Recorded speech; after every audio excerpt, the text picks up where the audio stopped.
people. How are you doing today? How was your Easter going? This is your girl, Mashallah Gist TV. I am here again to say welcome back to my channel. If you are new on my channel, please go straight and press that notification bell. You see that notification bell is very, very important so that whenever I post a gist, you can get it. My whole subscriber, I say welcome back. Thank you for sharing my video. Thank you for subscribing, liking. God bless you all. Today's gist is about Olórí Naomi. Èyí tí mo máa sọ wípé ohun tó bá jọ la fi ń wé ohun. Ohun tó bá jọ ohun la fi ń wé ohun. That's the title of my gist today. Tí ẹ bá wò dáadáa, Queen Naomi jẹ́ ọ̀kan nínú àwọn obìnrin láwùjọ tó ṣe é mú yangàn. Queen Naomi jẹ́ ọ̀kan nínú àwọn obìnrin láwùjọ tó ṣe é gbé dànsákì fún. We can say she's a powerful woman. Powerful woman in the eyes of God and the eyes of men. Lójú ènìyàn àti lójú Ọlọ́run. She has a lot of characteristics. Wọ́n ní ọ̀pọ̀lọpọ̀ iyì tí a lè fi ṣe dànsánkátà fún Queen Naomi. Ìkíní, ẹwà. Ẹwà ó pín sí ọ̀nà tó pọ̀. Ẹwà ara Queen Naomi ni. Ẹwà ojú Queen Naomi ni. Ẹwà inú Queen Naomi rí. Ẹwà wípé wọ́n mọ Ọlọ́run Queen Naomi ni. Ohun tó bá jọ ohun la fi ń wé ohun ni àkọlé title tòní. Ìkejì, kindness. Kí ni Yorùbá kindness o? Àánú, kéèyàn láàánú. Queen Naomi ní wọ́n wà kind, wọ́n ní àánú. Wọ́n ní àánú ọmọ ẹnìkejì. Ẹ̀yin náà wo gbogbo nǹkan tó jẹ́ pé wọ́n ti ṣe fún àwọn èèyàn tí wọn ò mọ̀ rí. Àánú ni. Tí wọn ò bá ní àánú, nǹkan á ti bàjẹ́. Àánú tí wọ́n ní ni wọ́n fi gbà láti padà sí ààfin kábíyèsí wa. Torí Yorùbá ní òrìṣà jẹ́ pé méjì obìnrin kò dénú. Tó bá jẹ́ obìnrin míì ni kò ní padà sí palace. Ó máa ní òun máa divorce kábíyèsí. Òun ò lè bá orogún kankan ṣe. Ṣùgbọ́n àánú tí wọ́n ní, òun ni wọ́n fi padà sí palace kábíyèsí wa. Ẹlẹ́ẹ̀kẹta, Queen Naomi wà intelligent. Wọ́n ní ọgbọ́n. Ọgbọ́n Ọlọ́run wà nínú ayé wọn. Ọgbọ́n tí Queen Naomi ní, òun ni ò jẹ́ káwọn ayé ti mú wọn. Ọgbọ́n tí Queen Naomi ní, òun ni ò jẹ́ kán ti dẹni ìgbàgbé.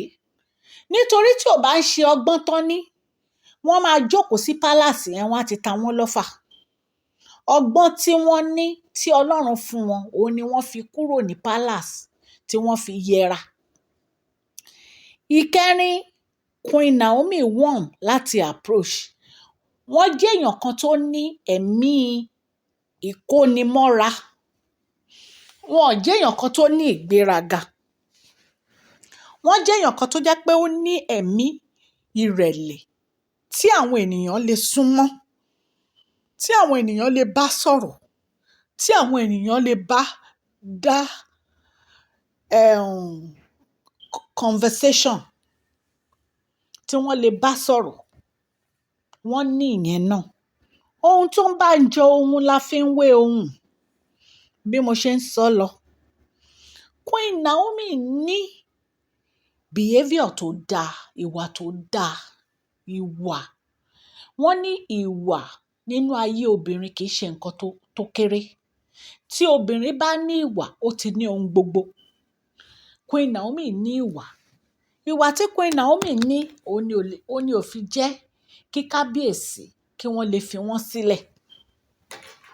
Òun ni ò fi jẹ́ kí kábíyèsí kí wọ́n lọ wá obìnrin tán wá tí wọ́n ṣì ń sọ pé àwọn ò tí ì réèyàn tó dàbí Queen Naomi. Lẹ́yìn ìgbà tí kábíyèsí fẹ́ obìnrin 7, wọn ò tí ì rí èèyàn tó dàbí Queen Naomi. Àní ohun tó bá ń johun la fi ń wé ohun. Ẹlẹ́ẹ̀keje, Queen Naomi ní respect, ìtẹríba. Ṣé ẹ̀yin ò rí bí Queen Naomi ṣe máa ń fi orí balẹ̀ fún kábíyèsí ni? Queen Naomi ní ìtẹríba. Wọ́n rẹ ara wọn sílẹ̀. Nítorí pé Ọlọ́run gbé inú ayé wọn ni wọ́n fi rẹ ara wọn sílẹ̀. Nítorí pé Ọlọ́run gbé inú ayé wọn ni Ọlọ́run fi ń gbé wọn ga sí i. Nítorí pé Ọlọ́run mọ̀ pé wọ́n rẹ ara wọn sílẹ̀. Bí ọ̀rọ̀ Ọlọ́run ṣe sọ, ó ní tí ìwọ bá rẹ ara ẹ sílẹ̀, òun yóò gbé ọ ga. Nítorí ẹ̀ ni Ọlọ́run fi ń gbé wọn ga. Queen Naomi, wọ́n ní charisma. Wọ́n ní confidence. Queen Naomi ní confidence. Nínú gbogbo nǹkan láyé, confidence ṣe pàtàkì nínú ayé obìnrin. Àní ohun tó bá jẹ ohun la fi ń wé ohun. She is very, very spiritual. Wọ́n ń gbàdúrà, wọ́n ń gbàwẹ̀, wọ́n ń gbàdúrà. Àdúrà ni wọ́n fi borí gbogbo àwọn ọ̀tá wọn. Àdúrà ni wọ́n fi bá kábíyèsí ṣẹ́gun àwọn ọ̀tá wọn. Àdúrà ṣe pàtàkì nínú ayé àwọn ọmọ ẹ̀dá. Ẹ má jẹ́ ká rẹ̀wẹ̀sì nínú àdúrà o.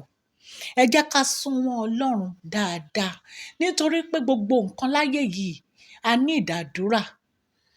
Àwọn ọ̀tá wọ́n ń lé wa, ṣùgbọ́n àdúrà la lè fi ṣẹ́gun wọn. Ẹlẹ́ẹ̀kẹwàá, wọ́n wà friendly. Ṣẹ́yìn ò rí bí àwọn ọmọ kábíyèsí ṣe máa ń yọ̀ mọ́ wọn ni? Wọ́n túraká sí àwọn ẹbí, wọ́n túraká sí àwọn ìjòyè, wọ́n túraká sí gbogbo àwọn ọmọ ọjọ́. Ìtorí ẹ̀ ni kábíyèsí fi sọ pé àwọn ò lè fi Queen Naomi sílẹ̀. Ẹ gbọ́ tó sọ nínú fídíò tí mo ṣe lánàá, wọ́n láwọn ò lè fi Queen Naomi sílẹ̀. Wọ́n ní ẹgbà àwọn báwọn ṣe rí. Àní ohun tó bá jọ ohun la fi ń wé ohun. Nínú gbogbo àwọn tí kábíyèsí ti fẹ́ yìí, kábíyèsí ò tí ì rí ẹni tó dàbí Queen Naomi. Nítorí wípé ohun tó bá jọ ohun la fi ń wé ohun. Gbogbo quality tí Queen Naomi ní, kò sí olórí tó ní. Kò sí olórí tó ní. Wọ́n lè ní 2 nínú ẹ̀, ṣùgbọ́n wọn ò lè ní gbogbo ẹ̀. Mo padà wá láti wá ṣàlàyé irú ènìyàn tí Queen Naomi jẹ́. Ènìyàn Ọlọ́run ni Queen Naomi. Ẹ̀yin ènìyàn mi, àyè ṣí láti comment o. Ẹ comment. Ẹ sọ nǹkan tẹ́yin náà rí nípa Queen Naomi fún wa. Thank you for listening to my video today. Happy Easter to you all. God bless you. Please share, like, and subscribe.